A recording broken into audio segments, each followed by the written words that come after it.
I woke up this morning with a massive migraine. Could not get back to sleep. Used everything from a cold compress to magnesium to coffee, just trying to wait it out. But finally, after taking 3 ibuprofen, 4th cup of coffee, I think I'm ready to do a video.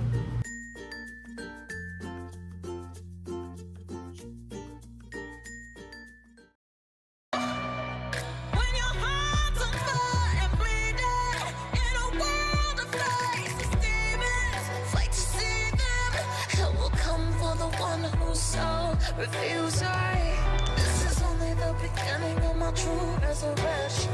Arriving on a nightmare, praying for a dream. True resurrection. So naturally, while I'm laid up on the couch, waiting for the ibuprofen to kick in, I had nothing better to do but watch all of my old videos. Those poor unfortunate souls. Yikes. Now, I originally was going to do a video about this book. If you read my review, you know I've raved about it. I've been finding some really, really good books. Was going to do a video about the disturbing closeness to reality when it comes to how we see each other as not so much as people, but as subjects, as objects. Today's world, we're either an enemy or an ally, and there's nothing in between. There is no agree to disagree anymore. It's just agree or disagree. M.T. Anderson claims that he had the idea for Feed back in like 2001.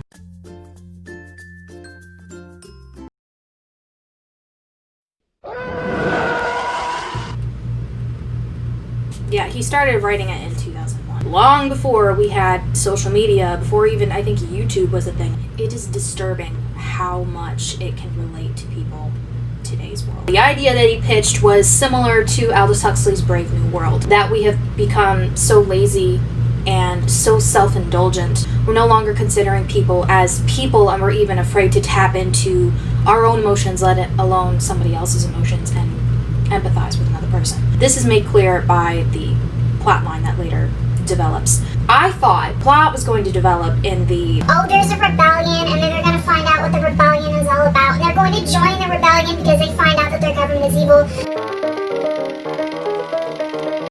No. Instead, he makes the main character a part of the problem. He plays around with the idea that as a society, You know, we're living in a society. as a true democracy, we're all contributing to this thing, to consumerism and to, the bully tactics and everything, and we're taking advantage of our stands and our numbers in order to just eradicate, erase, and discriminate against other people.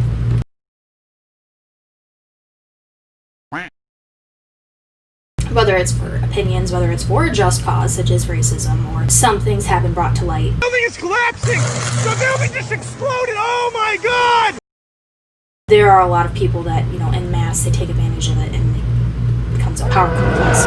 So the hacker hacks into the two main characters' feeds. The girl does not recover from it, and it's made very clear that she's going through some major complications. She's going brain dead, it's shutting down on her, and she's actually dying. Now the other main character indulges in her for a little bit until he starts seeing the darker side of it, and until he starts seeing the darker reality, and she starts having seizures and she starts going through some real shit, and he backs off. He doesn't come by until later on, to the last minute. And even her father, who is he's pretty apathetic, but he for the first time shows real emotion. He's frustrated, he's angry, not just at the main character for ignoring her all this time, but for, he's blaming himself for the decisions that he made, the things that parents might question themselves, if I had only done this, I could have prevented this. Finding someone to blame, and he takes it out on the main character because the main character pretty much just left it up to her. I waited until she couldn't speak anymore, even though she constantly was reaching out to him.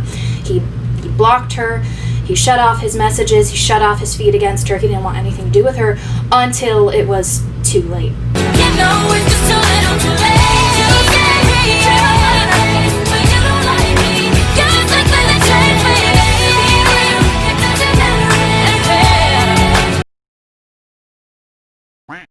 She dies.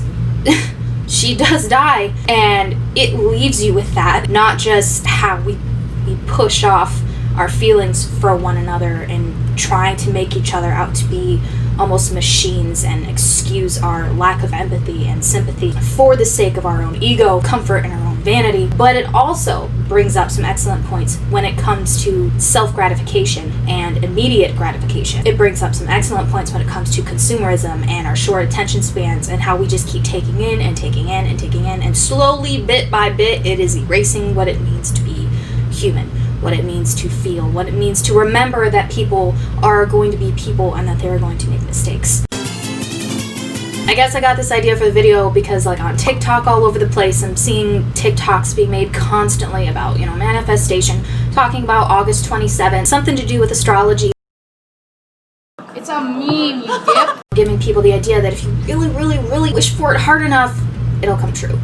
What an awkward situation. So if you're thinking of going into your spam folder, don't. Because I can guarantee you your great-grandmother in Kenya did not die and leave you $1 million worth of inheritance. No sugar plum. Applesauce. Feed doesn't just focus on consumerism, but it focuses on, you know, what we want and the immediate gratification and how everybody in the book freaked out when they didn't get their feed, when they weren't being bombarded with ads, and when they weren't signing on to anything, when they weren't able to buy anything. I think the most heartbreaking scene for me was when the girl, I think her name is Violet, her feed is getting tapped in and she's trying to find sponsors to be able to donate for a very expensive procedure to basically remove her feed and, you know, save her life. She is met with replies and she reaches out to the main character for this because she's scared and she's angry and she's frustrated, and she tells him, you know, that she was met with this automated person that basically told her that according to her history, she would browse instead of buy, because she wasn't buying into all of the feed had to offer, and she wasn't buying into all of the merchandising and the consumerism and the ads and the business standpoint of it. And it told her, there's nobody really wants to sponsor you because you haven't given anything to them, so why don't we spend the next 6 months, shop till you drop, and maybe we can find a sponsor to consider saving your life. This shit hit hard. This is a really good book, and I started getting bored halfway through because I was already expecting the rebellion, and I was already expecting something, and that's what I mean is about this self-gratification. It kind of tricks you as a reader, and instead of giving you what you think that you want, it gives you what you actually need to hear and need to realize. I mean, this is what I'm talking about when I say substance, the shit that actually gets you thinking and gets the gears going and causes you to wonder about things and proposes that what if question that a lot of people don't actually want to ask. But that's the point, you know, is that these questions exist and that we should be able to actually explore it and furthermore propose warnings if it is taken too far in one direction. Today in social media we see ads everywhere. It's fucking annoying. You know, the idea that people just want something bad enough and eventually they'll get it. For a long time I didn't feel like I was going anywhere, and it didn't feel like there was any hope or any light for me down the tunnel as far as things were concerned. And I only recently started to kind of like adjust my mindset and be like, you know, instead of wanting these things, instead of just wishing these things to come true and come to fruition, why don't you actually try to get there?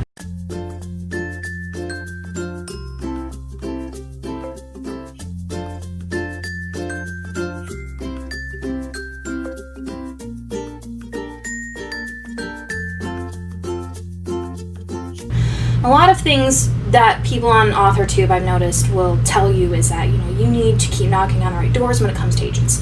This is true.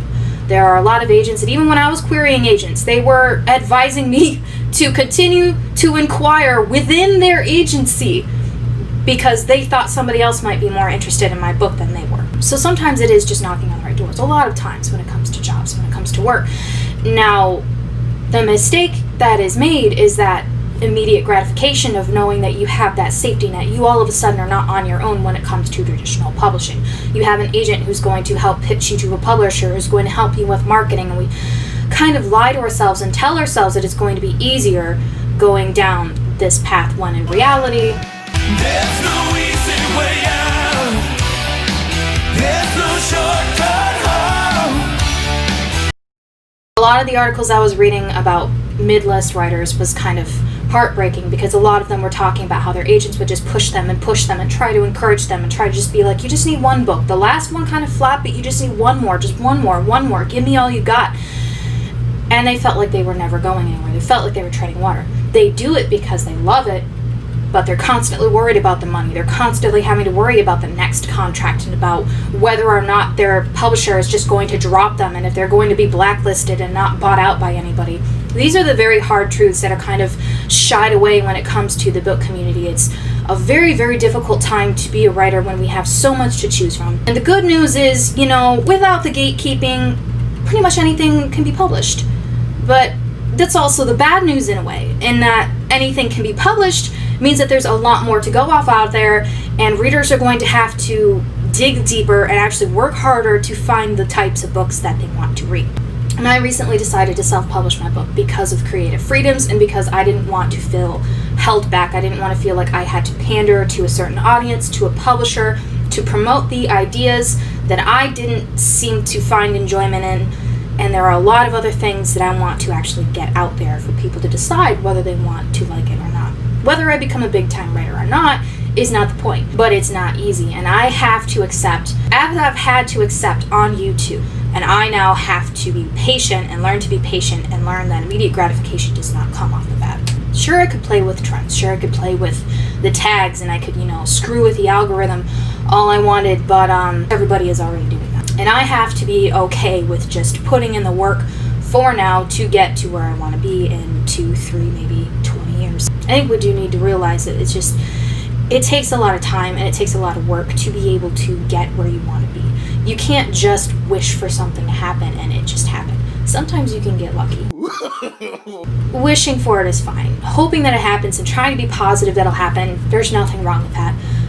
But there should be a little bit of effort on your part, and you shouldn't feel too disappointed if your first book, second book, or even your third book or YouTube video doesn't take off right away.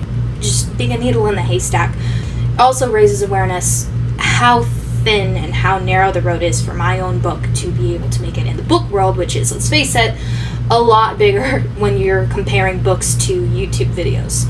But I still want to try. I still want my books to be out there, and that's what I want to manifest, not just through wishing, but through doing. Let me know what you guys think in the comments. I'll try to post as frequent and as regularly as I can, but like I said, life catches up to you. Sometimes you just don't have the time or the energy for it. The effort is definitely worth it.